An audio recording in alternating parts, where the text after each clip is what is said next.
would you agree that debt is one of the biggest challenges facing our country?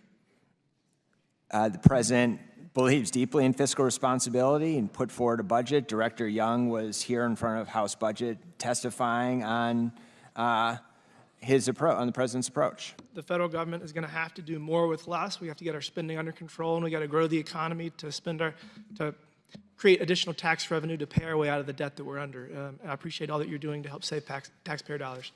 With that, Mr. Chairman, I yield back. There were some questions posed to you specifically about debt.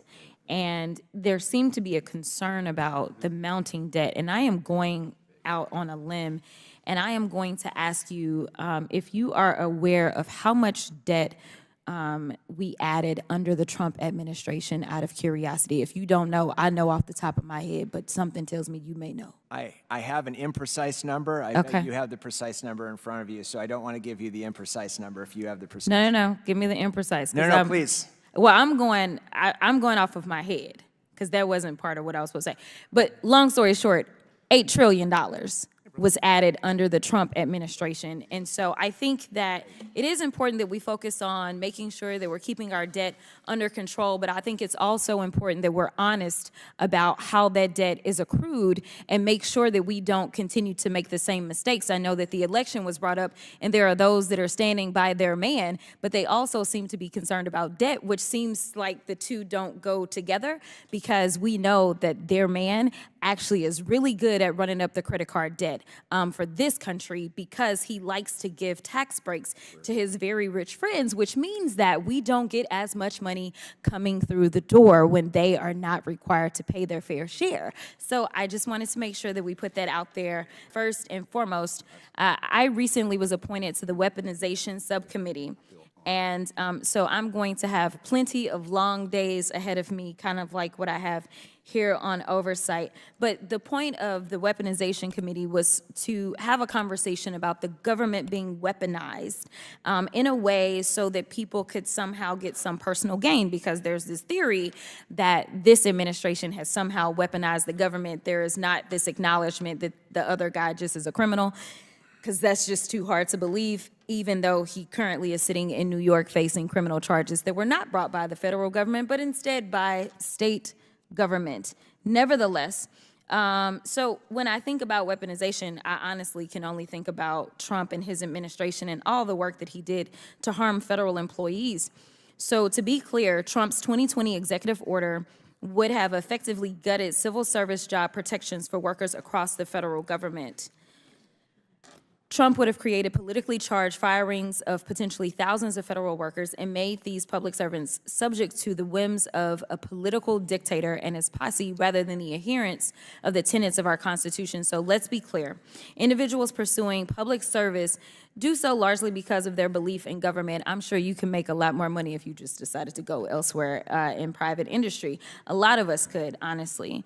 But if this rule is implemented, it would destroy the little bit of foundation and structure public servants still have that allow them to put people over politics. How do I know this? Because Trump and his Republican lackeys stated they felt nonpartisan bureaucrats were hampering Trump's policies, and he wanted to, quote, shatter the deep state. In fact, President Donald Trump's personnel chief, John McEntee, told agency officials at a meeting to implement staffing changes and movements across the government.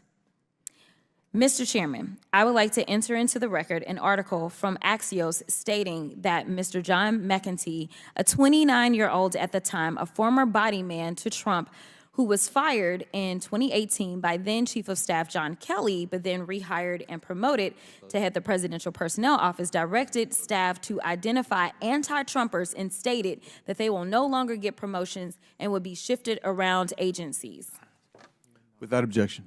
Thank you so much.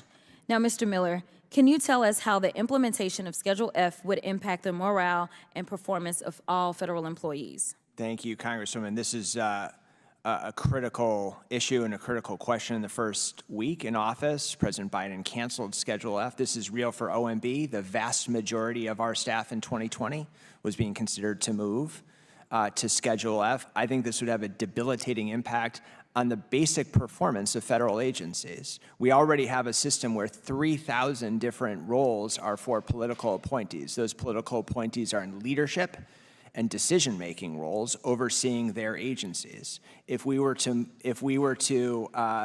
go down the path that you outlined, where there were arbitrary or political decisions made instead of decisions made around expertise and experience, it would deeply harm the institutional knowledge in our agencies, but it would also deeply harm our ability to recruit talent going forward into organizations that we want to organize around performance.